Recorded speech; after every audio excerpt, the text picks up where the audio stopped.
Redmi 10 এই স্মার্টফোনটা বর্তমানে 12 থেকে 13,000 টাকায় বাংলাদেশের মার্কেট কাঁপাচ্ছে আর তারই সাকসেসর Poco C55 স্মার্টফোনটা চলে আসছে খুবই শীঘ্রই এবং এই ফোনটাতে সর্বোচ্চ 6GB র্যামের সাপোর্ট, বিশাল আকৃতির ডিসপ্লে এবং 6000 mAh এর মতো ব্যাটারিকে ইউজ করবে Xiaomi। So hey guys, Shanto here. Budget category মানে 12 থেকে 15,000 টাকার স্মার্টফোন কেনার ক্ষেত্রে সকলেই সর্বপ্রথমে বড় আকৃতির ডিসপ্লের স্মার্টফোনকে পছন্দ করে থাকেন আর তারই কথা মাথায় রেখে 6.71 ইঞ্চির একটি বিশাল আকৃতির নটযুক্ত IPS LCD প্যানেলের ডিসপ্লেকে ইউজ করা হবে Poco C55 স্মার্টফোনে। এই ফোনটার ডিসপ্লে রেজুলেশন হবে HD+ এবং এখানে কোনো হায়ার রিফ্রেশ রেটকে ইউজ করবে না Xiaomi, যেহেতু এর চিপসেট সেটাকে সমর্থন করে না। তারপরও বড় আকৃতির এই ডিসপ্লেটা বর্তমানে Redmi 10C এবং Redmi 10A স্মার্টফোনে থাকা স্মার্টফোনের ডিসপ্লের মতোই হবে, যেগুলো কিনা 12 থেকে 15-16 হাজার টাকায় পাওয়া যাচ্ছে।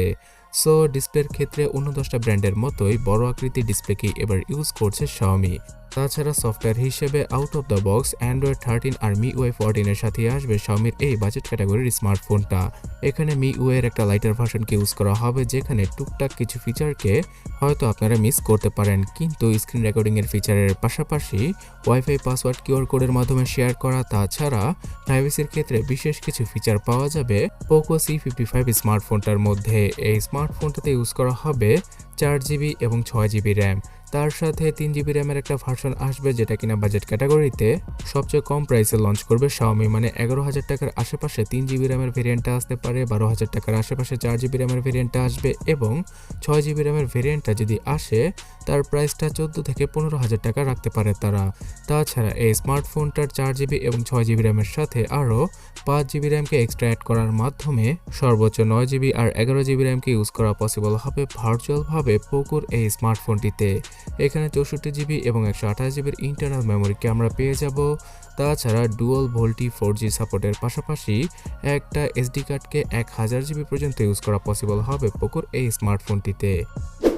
তাছাড়া ক্যামেরা সেকশনে পেছনের দিকে 50 মেগাপিক্সেলের একটা ভালো মানের ক্যামেরা থাকলেও পরবর্তী ক্যামেরাটা হবে একটা ডেপথ সেন্সর, যার কাজ শুধুমাত্র পেছনের ক্যামেরার ডিজাইনটাকে বজায় রাখা।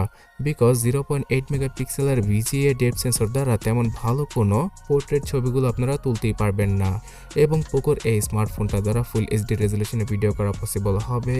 ফ্রন্টে পাওয়া যেতে পারে 5 মেগাপিক্সেল অথবা 8 মেগাপিক্সেলের একটি ফুল HD রেজুলেশনের সেলফি ক্যামেরা, যার দ্বারা কিনা ফুল HD রেজুলেশনে ভিডিও করা পসিবল হবে এবং ভিডিও কলে কথা বলা পসিবল হবে।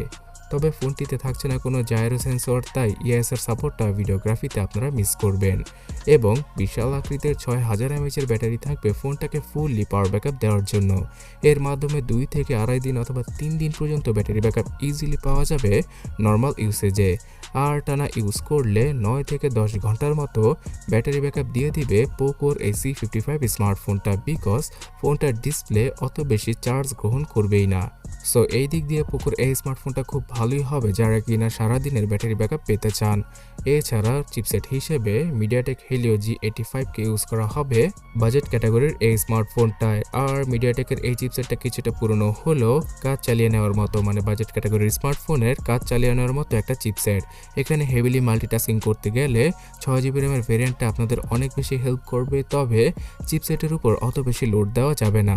আপনারা সাদামাটা টুকটাক কাজগুলো করতে পারবেন এই চিপসেটটার মাধ্যমে পোকো C55 স্মার্টফোনে। আর গেমিংয়ের ক্ষেত্রে ছোটোখাটো যে সকল গেম রয়েছে যেমন লুডো, ক্যারাম বোর্ড, এই সকল টুকটাক গেম আপনারা ইজিলি প্লে করতে পারবেন পোকো C55 স্মার্টফোনটা দ্বারা। বাংলাদেশের মার্কেটে হয়তো মার্চ মাসের আশেপাশে আমরা পেয়ে যাব পোকোর এই ফোনটাকে, তবে ফেব্রুয়ারি মাসে ইন্ডিয়া সহ আর বেশ কিছু কান্ট্রিতে অফিসিয়ালভাবে চলে আসবে পোকো C55 স্মার্টফোনটা।